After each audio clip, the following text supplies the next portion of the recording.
வாசிப்பவர் ஸ்ரீமதி செல்லம்மாள். பாரதியார் கவிதைகள். தலைப்பு: கண்ணன் என் அரசன். பகைமை முற்றி முகர்ந்திடும் மட்டிலும் பார்த்திருப்பதல்லால் ஒன்றும் செய்திடான். நகை புரிந்து பொறுத்து பொறுத்தையோ நாட்கள் மாதங்கள் ஆண்டுகள் போக்குவான்.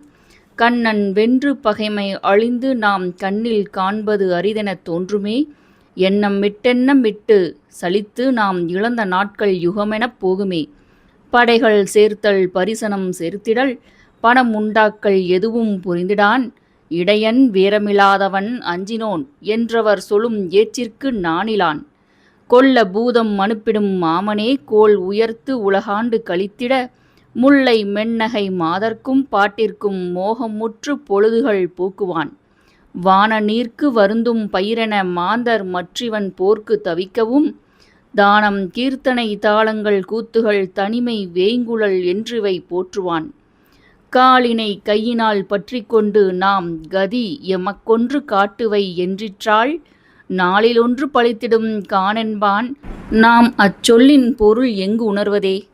நாம் அவன் வழி நம்பி இருக்கவும் நாணமின்றி பதுங்கி வளருவான். தீமை தன்னை விளக்கவும் செய்குவான். சிறுமை கொண்டு ஒளி தோடவும் செய்குவான். ஸ்ரீமதி செல்லம்மாள் தொடர்வாள். நன்றி, வணக்கம்.